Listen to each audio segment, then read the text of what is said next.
Hey everyone, welcome back to our channel where we explore the science behind various sports and activities. Today's topic is all about boxing and what happens to your body when you start boxing. Boxing is a physically demanding sport that requires a lot of dedication and training. It's not only a great way to stay in shape but also has numerous health benefits. So let's dive in and explore what really happens to your body when you start boxing. First, let's talk about cardiovascular health. Boxing is an intense form of exercise that can help improve your cardiovascular health. When you're boxing, your heart rate increases and your body starts to work harder to supply oxygen to your muscles.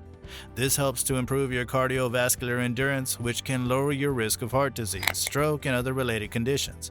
According to studies, boxing can burn up to 700 to 800 calories per hour, making it a great way to lose weight and improve overall health. Secondly, boxing is a great way to improve your strength and muscle tone.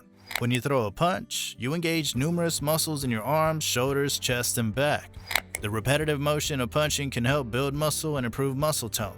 This is why many boxers have well-defined upper bodies with lean muscle mass.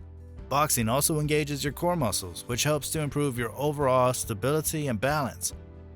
Thirdly, boxing can help improve your reflexes and coordination. When you're boxing, you have to react quickly to your opponent's movements and throw your punches in response. This requires a lot of hand-eye coordination and fast reflexes.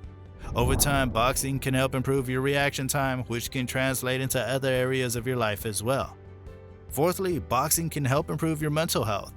Boxing is a great way to relieve stress and anxiety. It can also help improve your mood and boost your confidence.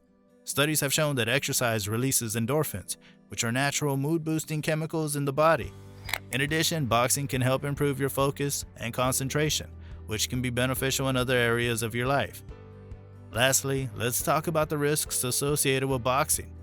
As I mentioned earlier, boxing is a contact sport, and there's always a risk of injury involved. Some of the common injuries associated with boxing include concussions, cuts, bruises, and broken bones. Concussions are a common injury in boxing. They occur when the brain hits the inside of the skull due to a blow to the head. A concussion can cause a range of symptoms, including headache, dizziness, confusion, memory loss, and sensitivity to light and noise.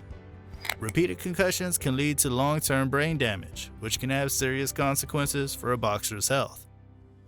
Another common injury in boxing is cuts and bruises. These injuries occur when a boxer is hit in the face or head with a punch. Cuts and bruises can range from minor injuries that heal quickly to more serious injuries that require medical attention. Broken bones are also a risk in boxing. Boxers can fracture their hands or wrists from punching, or they may sustain a broken nose or jaw from a punch to the face. To minimize the risk of injury, it's important for boxers to wear proper protective gear, including gloves, headgear, and mouth guards. Boxers should also receive training from a qualified trainer who can teach them proper technique and safety practices. Additionally, boxers should follow a strict training regimen that includes proper warm-up and cool-down exercises to prevent injuries. It's also important for boxers to be aware of the signs and symptoms of a concussion. If a boxer experiences any symptoms of a concussion, they should stop boxing immediately and seek medical attention. Boxers should avoid sparring with opponents who are significantly heavier or stronger than them, as this can increase the risk of injury. So there you have it. Boxing is a great way to improve your cardiovascular health, strength coordination, and mental health. However, it's important to remember that boxing is a contact sport and comes with certain risks. If you're interested in starting boxing, make sure to find a qualified trainer who can teach you proper technique and safety practices. And as always, make sure to consult with your doctor before starting any new exercise program. Thanks for watching, and we'll see you in the next video.